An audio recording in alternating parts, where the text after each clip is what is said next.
All right, music fans, welcome back. Harmless Dave here, talking real music in real time for real people, just like you right there, and just like me right here. Remember these guys? Journey Through Time? They were here, and then they were gone. And I was billing this at the time. I was so excited about this. They had done a benefit concert in San Francisco, and people there were having a blast. This was like getting together, kind of like the old sound that this band once had. You had a singer, Dean Castronovo, who could sing everything in the original key and sound really good doing it. You had Gregg Rolie back in the fold, taking a break from his time with Ringo. And by the way, Gregg Rolie, he doesn't have to come back to anything. If you're touring with a Beatle, I think you're being compensated well. And you're touring with a Beatle, okay? And that's how most of the guys who are in Ringo's band, that's how they all react. Like Steve Lukather, he's like, hey, I'm hanging out with Ringo. Gotta go now. See you later.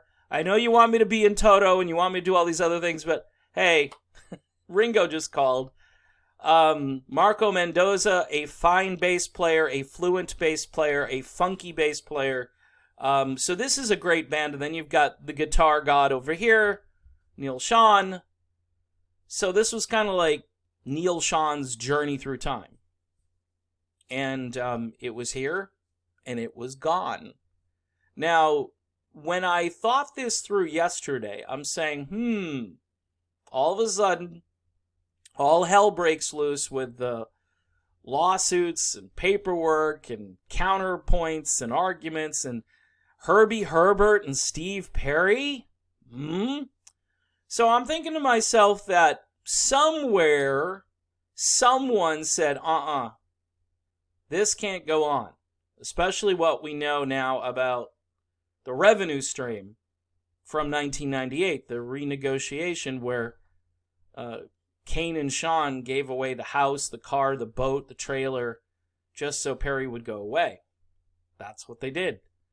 And all those people, by the way, that would get on everybody's case for wanting to tour and make money, well, you're not making money off of albums, and then if you are making some, there's a big cut that just goes bye-bye.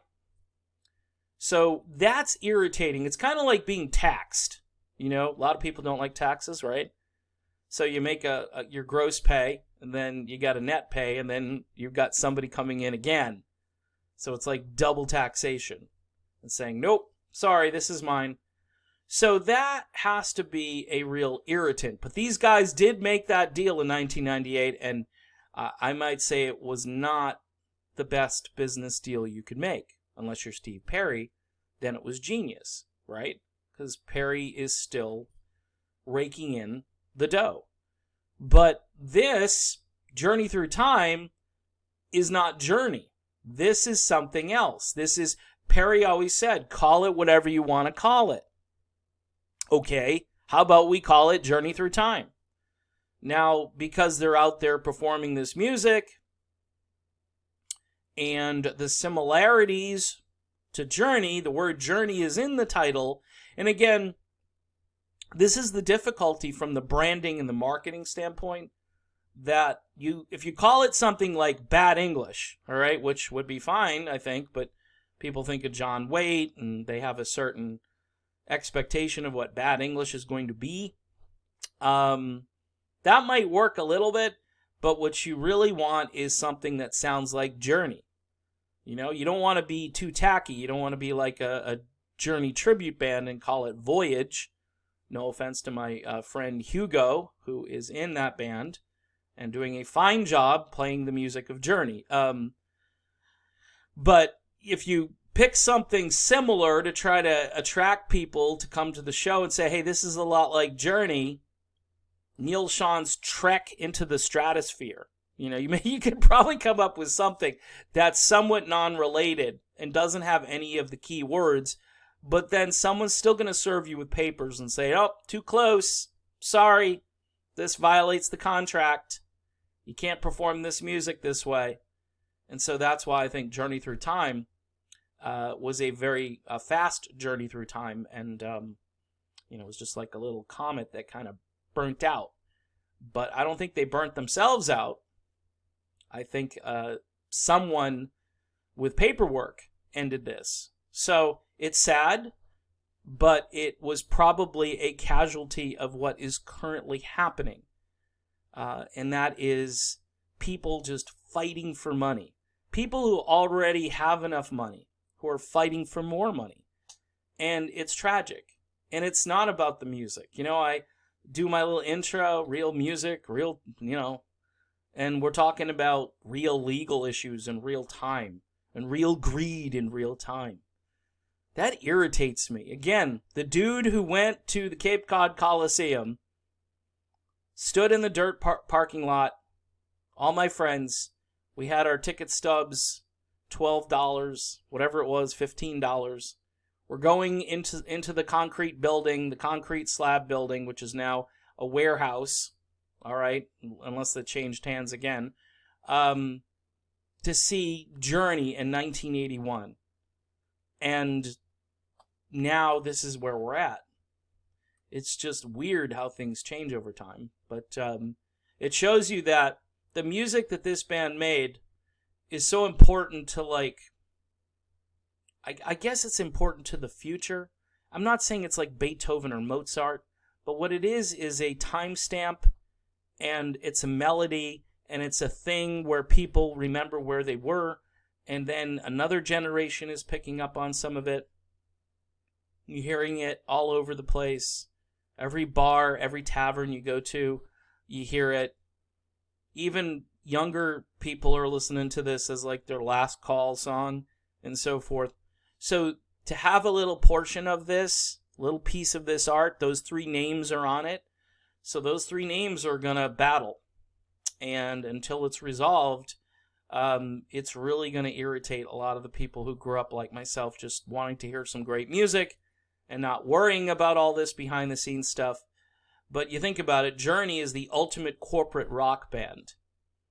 And now, because they are literally a corporation, all the things, all of the entanglements that come with being a corporation have now kind of befallen them. And it's really sad. And I'm hoping that they work this out and they could resolve this quickly, so the fans who are, maybe not worried about the coronavirus wiping out the summer concerts and so forth, the people that want to go see Journey and the Pretenders, and they're now curious as to, who will be in this rhythm section. I hope those fans get to go to the show and not worry about, if this band can continue on and so forth. I think they've got a good case, but to take a side in this right now is probably not a good thing, because you just never know what's going to happen. And taking a side based on who your favorite person is in the group, again, just giving you a little warning, might not be a good idea. So that's my video on this Journey Through Time. This was the thing, man. I watched footage. I watched all of those uploaded videos, and I stood there listening with my mouth open saying, holy crap, Batman, this is the way you should be hearing this music. Organic, and Neil just, going off on tangents, and Dean just having a great time, and Greg, to see Greg back in there, it just was fantastic. As a music fan, it doesn't get much better than that. All right, people, I'm done. Thanks for watching. Don't forget to subscribe, hit the bell for notifications, and Patreon. Keep it pithy over on Patreon, folks, because I can't keep up with the comments right now over there. I'm doing the best I can. All right, see you soon.